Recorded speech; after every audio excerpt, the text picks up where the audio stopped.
അപ്പയും ഉമ്മയും മരിച്ചു കഴിയുമ്പോ ഗൾഫിൽ നിന്ന് വിളിച്ചു പറയും, അടക്കണ്ട, ഞാൻ വന്നിട്ടടക്കിയാ മതി.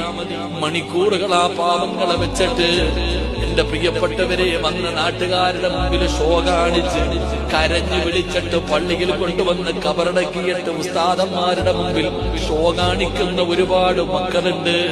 പടച്ചവനെ, 3ഉം 7ഉം വരുമ്പോ എല്ലാ കോളേജുകളിൽ നിന്ന് മുത്തഅല്ലിമീങ്ങളെയും നാട്ടുകാരെയും വിളിച്ച് പോത്തു ബിരിയാണി വെച്ച് കൊടുക്കുന്നതിൽ കാര്യമില്ലടാ ചെറുപ്പക്കാരാ. ജീവിച്ചിരുന്നപ്പോ ഒരു ഗ്ലാസ് വെള്ളം കൊടുക്കാത്ത നീയാ, ജീവിച്ചിരുന്നപ്പോ ഉപ്പാടവായിൽ ഒരു നേരത്തെ ഭക്ഷണം കൊടുക്കാത്തവൻ നിന്റെ വീടിനകത്തല്ലേ കടന്നത്? നിന്റെ വീടിനകത്തല്ലേ നിന്റെ ഉപ്പ കടന്നത്, നിന്റെ ഉമ്മ കടന്നത്?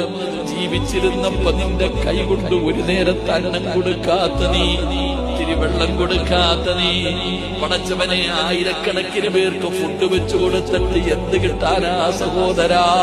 അതുകൊണ്ട് ചിന്തിക്കടോ, അതുകൊണ്ട് ചിന്തിക്ക്. അതുകൊണ്ട് വാഴ്ന്നു കഴിഞ്ഞിട്ട് നാളെ രാവിലെ റബ്ബ് നിനക്ക് ആയുസ് തന്നാൽ, ഇന്ന് വാഴ്ന്നു കഴിഞ്ഞ് ഇവിടെ ഇറങ്ങി പോകുമ്പോ നിന്റെ വാപ്പ ഈ സദസ്സിലുണ്ടെങ്കിൽ, നിന്റെ ഉമ്മ ഈ സദസ്സിലുണ്ടെങ്കിൽ ആ പാവത്തിന്റെ കയ്യിൽ പിടിക്ക്, ആ പാവത്തിന്റെ കയ്യിൽ പിടി. പൊട്ടിക്കരഞ്ഞുകൊണ്ട് വേണം ഇവിടെ നിന്ന് പോകാൻ.